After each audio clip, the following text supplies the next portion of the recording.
Hey there! Are you a student of JNTUH or Osmania University? Struggling to stay updated with exam dates, results, important questions, or grace marks? Then you're in the right place. Cut to quick 1-second visuals of JNTUH, OU campus photos, and student clips. This channel is your one-stop solution for everything. Instant exam updates, 100% pass guaranteed questions, latest results news, powerful tips and tricks to score more, quick pop-ups of thumbnails from your actual videos. Whether you're from BTech, BCom, or preparing for competitive exams, we've got you covered, straight to the point and exam-focused. Hello all, welcome back to our channel of JNTH updates. So already నేను JNTH grace marks గురించే చెప్పాను and notification and eligibility list అనేది ఎప్పుడు వస్తుంది అని కూడా already previous వీడియోలో చెప్పాను. అండ్ రిగార్డింగ్ రిజల్ట్స్ కూడా అడుగుతున్నారు. అండ్ రిజల్ట్స్ ఏంటంటే మనకి ఈ 4-2 రిజల్ట్స్ అయితే మ్యాక్సిమం ఈ next week or last week July last వీక్లో ఈ 2 వీక్స్లో ఎప్పుడైనా సరే మనకైతే రిజల్ట్స్ అయితే రిలీజ్ కావాలి. సో నేను ఎందుకంటే నెక్స్ట్ వీక్ అనుకుంటున్నాను, బికాజ్ మనకి ఈ next regular advance apply notification అయితే రావాలి కాబట్టి so maximum you will get the result by next week. And ఒకవేళ మనకి రిజల్ట్స్ అనేది ఈ నెక్స్ట్ వీక్ వస్తే మనకి నెక్స్ట్ దాని తర్వాత రోజు ఆర్ 2 days ఆఫ్టర్ మీకైతే అడ్వాన్స్ అప్లై నోటిఫికేషన్ అయితే రిలీజ్ అయిపోతుంది ఎస్పెషలీ ఫర్ 4-2 వాళ్ళకి. ఎందుకంటే 4-2 వాళ్ళకి మళ్ళీ ఈ ఎగ్జామ్స్ అనేది ఈసారి మిస్ అయితే మాత్రం మళ్ళీ మీరు రెగ్యులర్ అప్పుడే రాయాలి. సో మళ్ళీ మీకు ఈ 2-1-2-3 2-2 3-1 3-2 పెట్టినట్టు ఇలా పెట్టారు కాబట్టి సో మళ్ళీ మీకు 1 year వెయిట్ చేయాలి రిగార్డింగ్ ఫర్ 4-2 వాళ్ళకి. సో అందుకే try to clear in advance apply ఎవరైతే బ్యాక్లాగ్స్ పడ్డే వాళ్ళకి. And regarding JNTH special supplies గురించి కూడా అడుగుతున్నారు. స్పెషల్ సప్లీస్ మాట ఏంటి, అసలు వాళ్ళు కండక్ట్ చేస్తారా చేయరా అని. సో వన్ థింగ్ ఏంటంటే మనకి ప్రీవియస్గా R18 బ్యాచ్ వాళ్ళకి కోవిడ్లో నేను క్లాసెస్ అనేది నడిచేసరికి సో వాళ్ళందరికీ క్లియర్ కావడానికి చాలా టైం సప్లీస్ అనేది మిగిలిపోయినాయి. దానికి కారణంగా JNTH వాళ్ళు ఒక స్పెషల్ సప్లీస్ అనేది కండక్ట్ చేశారు ఎస్పెషల్లీ ఫర్ 2022 బ్యాచ్ వాళ్ళకి అండ్ 23 బ్యాచ్ వాళ్ళకి. సో 22కి వచ్చేసరికి అన్ని సబ్జెక్ట్స్ ఇచ్చారండి స్పెషల్ సప్లీకి. అండ్ 23 వచ్చేసరికి ఏదైనా 5 సబ్జెక్ట్స్కే రాసుకోమని ఛాన్స్ ఇచ్చారు. అండ్ అదే 2024కి వచ్చేసరికి పాస్అవుట్స్ సంఖ్య అనేది చాలా పెరిగిపోయి ఈ 2021 నుంచి 25 మీ రెగ్యులేషన్లో ఉన్న వాళ్ళకి మ్యాక్సిమం మీకైతే కోవిడ్ ఛాన్సెస్ అనేది ఏం లేదు కాబట్టి సో మోస్ట్లీ మీకు కూడా ఉండకపోవచ్చు అండ్ మ్యాక్సిమం ఉండదు. సో ఎందుకంటే 2024 వాళ్ళకే ఈ స్పెషల్ సప్లీస్ అనేది కండక్ట్ చేయలేదు అండ్ ఎస్పెషల్లీ 2025 వాళ్ళకి కూడా కండక్ట్ చేయరు.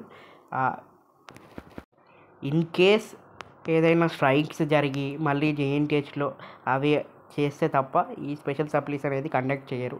సో ఎందుకంటే మ్యాక్సిమం ఈ సప్లీస్ గ్రేస్ మార్క్స్ పెట్టి అందరు వెళ్ళిపోతున్నారు. సో అందరూ ఎక్కువ స్ట్రెంగ్త్ అనేది బాగా మిగిలిపోతే వాళ్ళు JNTH వాళ్ళు ఇవన్నీ కన్సిడర్ చేసుకొని ఈ స్పెషల్ సప్లీస్ అనేది కండక్ట్ చేస్తారు. లాస్ట్ ఇయర్ ఏమైందంటే పాస్అవుట్ పర్సంటేజ్ బాగా పెరిగింది యాజ్ కంపేర్ టు 2023. సో అందుకే ఈ మనకి స్పెషల్ సప్లీస్ అనేది కండక్ట్ చేయలేదు. సో మోస్ట్లీ ఈ ఇయర్ కూడా కండక్ట్ చేయకపోవచ్చు బికాస్ ఆఫ్ పాస్అవుట్ పర్సంటేజ్ ఈ ఇయర్ కూడా బాగానే ఉంటుంది and no need to worry about this. And మనకి ఇంకా రిజల్ట్స్ అనేది రావాల్సి ఉంది కదా 4-2 కానీ 3-1 3-2 కానీ 2-1 2-2 కానీ. సో అవైతే వస్తాయి. అవి వచ్చిన తర్వాత మీకు ఎలిజిబిలిటీ లిస్ట్ అనేది రిలీజ్ అయిపోతుంది. అండ్ మెయిన్ థింగ్ ఒక స్పెక్యులేషన్ అయితే నడుస్తుంది బయట something I don't know whether it is from the YouTube channels or from Instagram pages grace marks అనేది రిస్టోర్ చేస్తారా 97 కానీ చాలామంది అడుగుతున్నారు.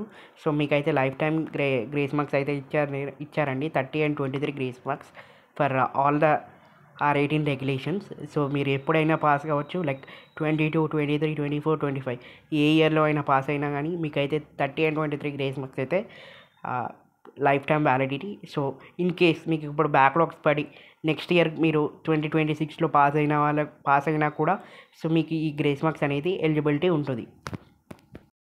అండ్ కొన్ని కామెంట్స్ ఏంటంటే లైక్ R20 మేము R21 రెగ్యులేషన్, మేము R20 రెగ్యులేషన్, మా గ్రేస్ మార్క్స్ ఉన్నాయా లేవా అని అడుగుతున్నారు. సో వీళ్ళందరూ ఆటోనామస్ కేటగిరీస్ కిందకి వస్తారండి. అండ్ ఆటోనామస్ కేటగిరీలో ఏంటంటే వాళ్ళ రెగ్యులేషన్ బట్టి ఉంటాయి. సో వాళ్ళకి కొన్ని ఓన్ సెట్ ఆఫ్ రూల్స్ ఉంటాయి.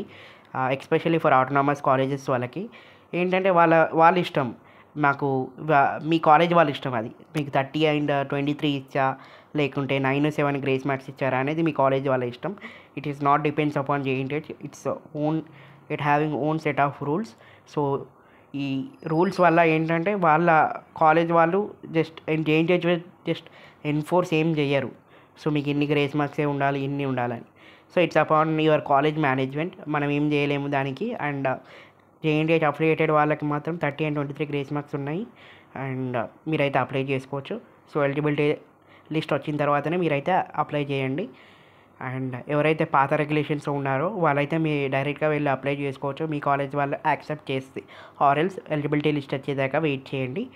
సో అప్పుడు తర్వాత మీరు అప్లై చేసుకోవచ్చు. అండ్ కొన్ని కాలేజ్లో మార్క్స్కి, ఈ గ్రేస్ మార్క్స్ అప్లికేషన్కి మనీ తీసుకుంటున్నారు. So it's depends upon your college management whether to take the money are not. And కొన్ని కాలేజ్లో తీసుకున్నారు, కొన్ని కాలేజ్లో తీసుకోవట్లేదు. And this is the news regarding all the updates. And especially ఈ ఆటోనామస్ కాలేజ్ గురించి చెప్తున్నాను. సో మాకు 30 గ్రేస్ మార్క్స్ ఉన్నాయి, మేము అప్లై చేసుకోవచ్చా లేదా అని. So it's depends upon your wish guys. We can't do anything. మీకు ఒకవేళ 9-7 ఇస్తే. And that's it guys from our end. And please subscribe to our channel. Thank you.